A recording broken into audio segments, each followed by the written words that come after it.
for. You're here for the scrimmage intel. No KJ Bolden, no Colby Young this weekend in the scrimmage. Two of the football players that everybody probably wants to hear about. They've been active members of the Nugs coming out of, and the intel coming out of practice. They've had tremendous fall camps. Everything that I've been told, boys, is that this was a precautionary decision to keep these guys out of practice. Here's the good news about all of the injuries. I know there's been a minor setback with Jordan Hall. If you are on patreon.com/Brooks Austin, when we reported the Jordan Hall news, we told you the timeline is to return against Clemson. But if there is any setback whatsoever, they're pushing it. They're pushing it. They're pushing it. They have pushed it. They've already received a setback. And what is a setback? It could be anything from swelling to additional soreness that he wasn't, maybe privy to, or maybe there was some additional soreness from the day before. Whatever it was, they were going to drag their feet with this one. They were going to be really, really cautious, because anytime you have anything regarding to a hairline fracture or a minor fracture or anything, that can become a major issue if not repaired 100%. Minor setback for Jordan Hall. Outside of that, guys, they have remained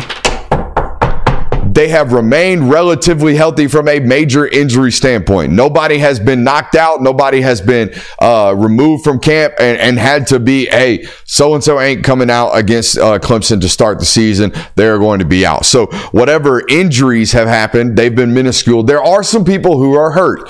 You've played football. You've played sports. You've heard coaches say there's a difference between being hurt and being injured. What you have not heard is coach tell you that, hey, if you're a meaningful player and you're hurt right now, week 2 of fall camp, probably don't need to go in scrimmage 1. We got 2 more of these puppies coming up before we even play Clemson. So we're good. Let's keep you on the shelf. That's what it seemed like from everything I've been told with players like KJ Bolden and Colby Young. Defense winning the day as should be expected. Here's what I've been told about this, okay? And it actually seems relatively not revolutionary, enlightenment. I received some enlightenment about offensive install this way. Here's how they're doing it, okay? And here's how they've probably done it in years past. I just wasn't privy to the information, not something that I've been talking to them about. Last year, it seemed like there was still some carryover from the Monken regime, right? Carson Beck knew the system, was well aware of the system, still had Brock Bowers, still had Lad McConkey, still had the running back identity, still had some of the offensive line identity, still had Cedric Van Pran, still some carryover in the identity of that football team. This year, however, new identity, assume nothing. So how do you go about assuming nothing? How do you go about installing an offense? Well, here's the way I explained it or kind of metamorphized, gave a metaphor of it. Here's how I provided a metaphor of it, okay? You want to identify the best ingredients that you possibly have in your kitchen before you design the menu. What you don't want to go into a football season, and I feel like one of these national correspondents giving you these cheesy-ass metaphors right here doing this, all right? You got to know the ingredients. Who are my best ingredients before I go design a menu? So what they're doing right now is they have installed or are trying to install as much of the offense as they humanly possibly can. However, when they go scrimmage with the vanilla plays. Why? Because I don't want to be designing a winner for the football player that I'm trying to decide the quality of. I need to go design a play that requires that football player to do something special to win his matchup, so I can identify the specialness of that football player. Do we all make sense here? Yes. We're all following around. So what we don't want to do is go out there and design up winners all day during scrimmage number 1, all right, and beat the shit out of our defense with winners that the coordinator designed. What we need to be doing is going out there and being as vanilla as possible and saying, hey, as coordinators, we did absolutely nothing to help our guys win today. Who still won? Those are our guys. Once we decide who our guys are, who we can win with, even with the bare bones, at that point in time, then we go establish our identity. Then we go establish what we are great at. That is the process they are in right now. So when you hear intel, when you hear scrimmage notes, when you hear scrimmage nugs, do not freak out if the defense is beating the shit out of the offense, because that's the way that they are kind of intending it to be right now, okay? So that's first and foremost right there. Install everything, call it vanilla, see who can win. Figure out the best ingredients before you design the menu. That being said, who stood out with this vanilla offense? All right, Arian had an explosive on Saturday. Those are good news. We have heard this metaphorize. That's the verb of that, huh?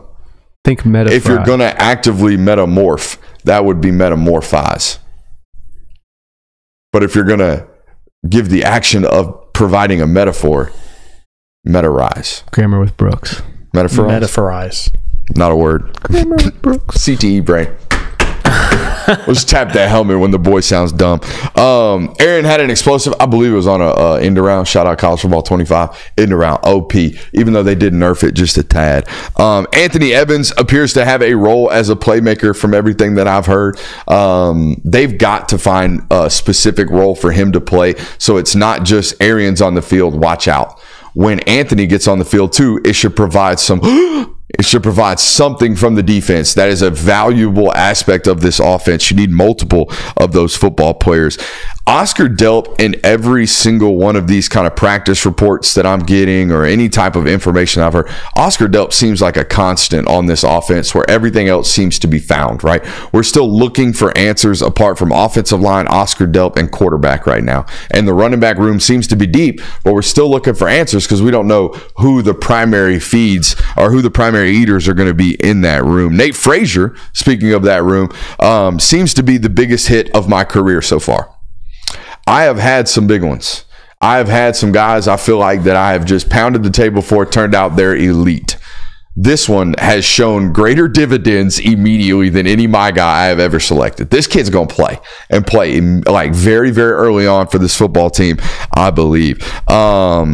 I was on the Tyrion Ingram-Dawkins stock this offseason. He was a my guy coming out of high school. He has really struggled with injury throughout his career. He continues and continues and continues to be a disruptive football player when on the field. He was extremely disruptive this weekend, I was told. Daniel Harris and Dalen Everett had good days. I'm told Julian Humphrey's having a good day or good camp as well. They're doing that thing.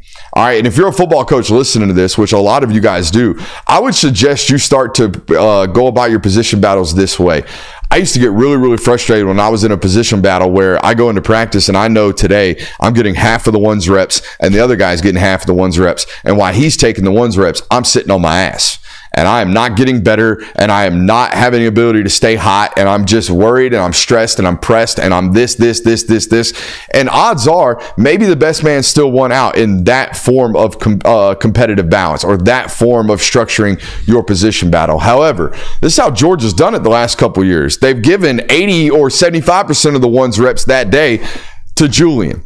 And then the next day, they're going to flip-flop it and give 75% of the reps to Daniel Harris. This allows that football player to get more of a game-like feel and more of a true starter's feel. And then by the end of the practice, you get to see them be who they are during team position drills, as opposed to consistently fighting all day to see how they measure up with the human that they're competing with. I think it's a brilliant idea. It's also going to really, really lead to misinformation with intel from people who aren't reporting it this way. Okay, because when they go to practice or when they have somebody come to practice and they're going to go to the report and they're going to talk about the rotation, they'll say, Daniel Harris got most of the ones reps today. And then people will read that as Daniel Harris has won the battle. No, he has not. Not yet. Okay, but he has been playing well, as has Julian Humphrey. What else we got here? Offensive line remained the same without Jared Wilson this past weekend. Was told Dan Jackson had a good day, but might have been banged up towards the end of practice. Don't think it's anything serious, again, or else it had already been reported. There's a lot of banged up, which honestly isn't par for the course, dude. Yeah, that's par for the course. Georgia practice, bud. Everyone's going to get banged up a little bit. Like, if you see that, I don't think that's going to be something to be alarmed about. Obviously, you want to report it and let everyone know, but banged up should not be an area of concern. I had one offensive source say we suck right now, but they're supposed to suck right now. I made sure I followed it up with that coach of, have you ever thought an offense was good right now? And the answer was quickly, no. Hell no. Hell no. Never, ever, ever have they ever thought an offense was good right now. And the reason being is because, like, it's just see ball, get ball defensively. Yeah. Defense is about effort and aggression. Effort and aggression, particularly at Georgia when you got the best Jimmies, all right, and the best Joes. So the X's and O's don't have to be all that crazy, even though they tend to still be. I think the best way to put it, you can go to the plays on defense. Yeah. Like, you can run and make the play on defense, whereas offense, it has to somewhat come to you. You have to run the right route. The ball has to be then thrown to you, or the gap has to open up for you to run down. There's so many other things have to go right, whereas defense, again, it's just see ball, get ball. So that makes sense, one, as to why defense would have the edge, apart from the fact that they're keeping it extra vanilla right now. Who would you design your offense around right now? Just give me offensive names, playmakers that you can guarantee are going to be like meaningful, impactful SEC football players this year. Well, I think we all know the one answer is Dylan Bell. All right, well, we're going weapons only, non-quarterbacks. Yeah, just all right. Dylan Bell. Sense. Dylan Bell, Trevor Etienne in there, Arian Smith for the speed, Arian Smith and Anthony for the speed. That early on those two. Dom Lovett needs to be. All right. Dom Lovett number 3. I'm with you on now. I would even go Oscar Delp 4 on that list. When you say build around, are you saying like they are the focal point of our offense, or they? I'm talking about guys you can go into this season depending upon high quality SEC football. I would almost put Dom than Dylan. I'd almost put Dom at the top. I would go Dylan for the versatility. Okay. We've seen that you can do multiple things with Dylan. Versatility has been limited since the rah-rah time. Correct. Sure. Yeah, and I just think that experience always plays in this too, but like Dom has proven he can somewhat carry a load of an offense, and he can kind of be that, just especially because he's in the slot. I think you can do a lot more with him right now. So that's the only reasons why I put Dom. It's not because I don't think Dylan is as good, but I just think right now, like, I think Dominic Love would be a great person to just kind of like really build. I think Arian makes this list because you're going to design portions of your offense based on his skill set. That's what I'm saying. Based on you're going to put stuff into this system because Arian is who he is. Absolutely. So he's a part of your identity. That's what I'm trying to get to. Right. I asked you this question because they're doing this same thing in the rooms. Bobo's probably sitting down with his offensive staff saying, hey, who can we rely on? Therefore, who can we design this offense around? When he first got promoted as the offensive coordinator, I think I did an entire segment on the differences between Monken and Bobo. And the primary difference between the two, Monken is a lifelong NFL guy. NFL guys have systems of their own. They are the system, okay? It might change. There might be certain aspects of it that changes or whatever, but what they do is what they do, okay? And they bring guys in and they select guys to make their system really maximize their system. College coordinators, lifelong college coordinators are the antithesis of that. Lifelong offensive coordinators in the college ranks are just trying to maximize the output of individual players because they're not going to have them very long. All right, so when Brock Bowers is my best player, I'm going to design offense based on him. When Dylan Bell is my best player, I'm going to design offense based off him. But this fall camp is about identifying these individuals, and I think they've narrowed down some of these guys. The answer is, who are the elite ones that we have to manufacture touches for? Do you think that Dylan Bell will be the quote-unquote Brock Bowers of this offense? Not in this. The moment Colby Young is the X. But I don't think, and the role you're talking about is the designated pass catcher role that I think only this channel talks about. Yeah. I don't listen to anybody else. I mean, we looked at statistically last year, like Mike Bobo will feed the hot hand throughout the season consistently. He will have a guy he dials up for. So we can kind of allude that there's going to be one guy this year. We don't know who it is, but they're going to emerge, and it's going to kind of be circled as, hey, this is our guy on third down. This is our guy when we need a big play. So those all vary based off situation, right? 3rd and 5, we need a guy to win a one-on-one. That might end up being Colby Young week 4. Right? 1st and 10 or 2nd and 2, we're trying to design a shot play or a big run after the catch opportunity. That's going to be Dom Lovett. 3rd and 2, we need an RPO and we need the slot to win now. That's going to be Dom Lovett. Right? Whereas years past, Brock Bowers might apply to all 3 of those situations. Yeah. Okay? Now you're going to have to selectively identify those individuals. And do you it's think much hard? It's why having a great player makes it easy. I was to say, do you think that makes the offense as a whole holistically better? That's what I was about to say. Where I mean, you have this one guy that seems to be an unstoppable force, and you can say, "Hey, screw it, we'll just go to Brock Bowers on 3rd and 5." Or is it better to have 3 or 4 options and be able to pick one from one? What are you about to say? I was just about to say, like, because while having Brock Bowers, it makes it easier on the offense and it makes it easier on Bobo's job to know, like, okay, we're in a crunch time situation. We know who we're going to.